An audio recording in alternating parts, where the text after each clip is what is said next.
Bismillahirrahmanirrahim. Assalamualaikum warahmatullahi wabarakatuh. Berjumpa lagi dengan Bu Ina. Kali ini kita akan membahas tentang perkembangbiakan hewan secara generatif dan vegetatif. Kira-kira kenapa ya hewan juga harus melakukan perkembangbiakan?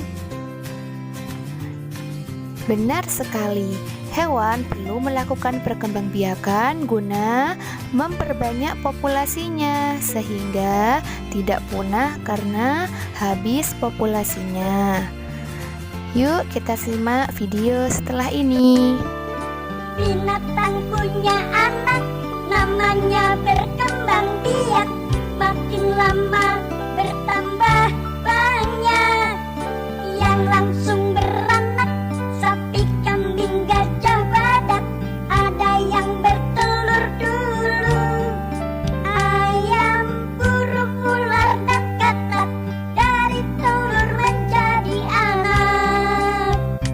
Binatang berkembang biak.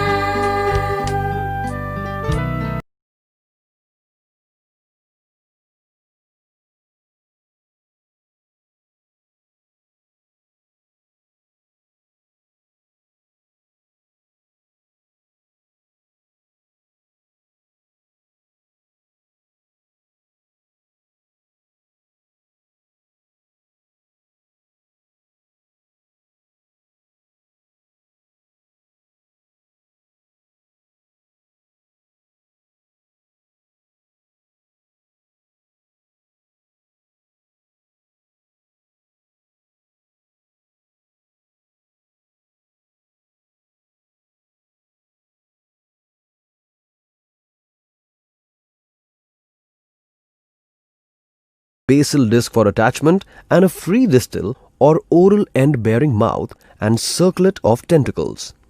Hydra reproduces asexually by budding. At the time of asexual reproduction, small buds appear on the body wall.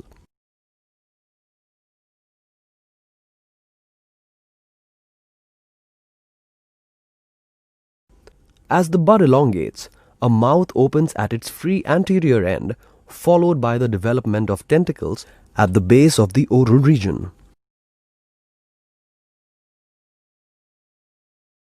The newly developed hydra detaches from the parent body and fixes on a substratum.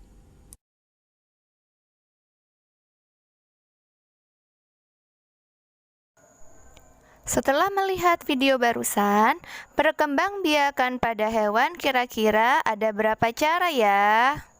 Sama halnya dengan perkembangbiakan pada tumbuhan, pada hewan pun juga dibagi dua, yaitu menjadi perkembangbiakan generatif dan perkembangbiakan vegetatif. Perkembangbiakan generatif yaitu perkembangbiakan dengan cara kawin. Terjadinya pembuahan setelah sel kelamin betina atau ovum yang bertemu dengan sel kelamin jantan atau sperma. Hasil dari pembuahan ini disebut dengan zigot yang nantinya tumbuh menjadi embrio.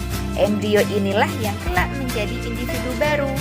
Nah, pembuahan yang terjadi di dalam tubuh disebut fertilisasi internal, sedangkan pembuahan yang terjadi di luar tubuh disebut fertilisasi eksternal. Selanjutnya adalah perkembangbiakan secara vegetatif, yaitu perkembangbiakan tanpa melalui peristiwa perkawinan atau tidak kawin, sehingga tidak terjadi proses pembuahan sel kelamin betina oleh sel kelamin jantan. Perkembangbiakan secara generatif dibedakan menjadi tiga, yaitu ovipar, vivipar, dan ovovivipar.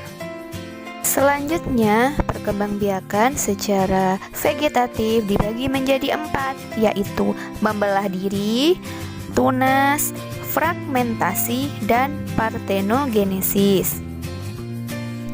Mari kita bahas satu persatu. Ovipar adalah perkembangbiakan hewan dengan cara bertelur. Nah, ciri-ciri hewan ovipar yaitu tidak memiliki daun telinga, tidak memiliki kelenjar susu karena tidak menyusui anaknya, serta biasanya mengerami telurnya hingga menetas. Kemudian vivipar adalah perkembangbiakan hewan dengan cara beranak atau melahirkan. Ciri-ciri hewan vivipar yaitu mempunyai daun telinga, mempunyai kelenjar susu, dan umumnya memiliki penutup tubuh berupa rambut, kecuali paus dan lumba-lumba. Selanjutnya adalah ovovivipar, merupakan perkembangbiakan dengan cara bertelur dan beranak. Embrio hewan ini berkembang di dalam telur yang masih berada di dalam, kemudian akan menetas dan keluar dari tubuh induknya seperti melahirkan. Selanjutnya adalah perkembangbiakan dengan cara membelah diri, yaitu perkembangbiakan yang membagi tubuhnya menjadi bagian.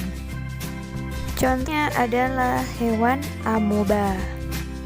Hewan kecil ini dapat dilihat dengan bantuan alat mikroskop. Selanjutnya adalah tunas yang perkembangbiakan calon individu barunya yang terbentuk dari induknya, kemudian akan melepaskan diri dan menjadi individu baru. Selanjutnya adalah fragmentasi. Perkembangbiakannya hampir sama dengan amoeba, yaitu membagi bagian tubuhnya untuk menjadi individu baru. Contohnya ada. Dan yang terakhir adalah partenogenesis. Perkembangbiakan ini tanpa proses persalinan. Induk betina menghasilkan ovum yang berkembang menjadi embrio tanpa proses pembuahan sel kelamin betina. Contohnya pada hewan lebah, tawon, semut, kutu daun, kutu air, dan kodomo. Baik anak-anak, cukup sekian materi kali ini. Kalian juga bisa membaca lebih lanjut di halaman 39 dan 50. Terima kasih. Tetap semangat belajarnya. Wassalamualaikum warahmatullahi wabarakatuh.